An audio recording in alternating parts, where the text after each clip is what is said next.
ভাঙনের ফলে কিন্তু বিভিন্ন এলাকা প্লাবিত হয়েছে। আমি আছি খুলনার তজুমুদ্দিনে।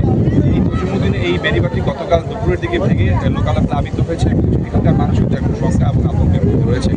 ইতিমধ্যে বিকালের দিকে এখানে এই বেড়িবাঁধটি দেখার জন্য স্থানীয় প্রশাসন, জেলা প্রশাসন এবং বাড়ির দেখে গিয়েছেন এবং তারা আশ্বস্ত করেছেন এই বেড়িবাঁধটি দ্রুত সংস্কার করবেন। আমি স্থানীয়দের সাথে কথা বলতে চাই যে এই যে আপনাদের এলাকায় যে বেড়িবাঁধটি রয়েছে সেটা নিয়ে আপনার কতটুকু শঙ্কার মধ্যে আছেন কিনা বা কতটুকু টেকসই হবে বলে আপনি মনে করেন?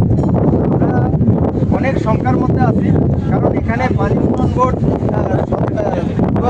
17 লক্ষ টাকা নিয়ে যে জল কপারটি নির্মাণ করতে, এই কপারটি নির্মাণ করতে গিয়ে আমাদের টেকসই নীতি বলকৃত বেড়িবাঁধটি তারা কেটে ফেলেছিল এবং তারা যে কাঁচা মাটি দিয়ে রিং বেড়িবাঁধ দিয়েছে এটি টেকসইপূর্ণ নয়।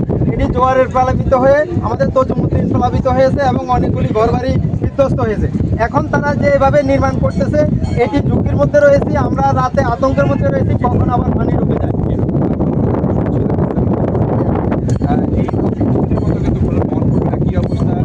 নাসিমুদ্দিন ঘাটও গতকাল বেড়িবাঁধ হয়ে গিয়েছে, ভোলার শান্তিঘাটেরও বেড়িবাঁধ হয়ে গেছে। তবে পানিউন্নয়ন কর্তৃপক্ষ বলছেন যেসব জায়গায় ঝুঁকিপূর্ণ বেড়িবাঁধ রয়েছে সেগুলো সংস্কার করা হচ্ছে এবং প্রশাসনের পক্ষ থেকে ইতিমধ্যেই দুর্গম এলাকাগুলো তালিকা করা হচ্ছে এবং সেইখানে তারা ত্রাণ দ্রুত পৌঁছে দেওয়ার আশ্বস্ত করেছেন। তো তালিকা হলে হয়তো বা কালকে থেকে এসব স্থানে তারা প্রশাসনের পক্ষ থেকে খাবার বিকল্প তাদের সহযোগিতা করা হবে বলে জানিয়েছেন জেলা প্রশাসন। বললাম এই ছিল আমাদের।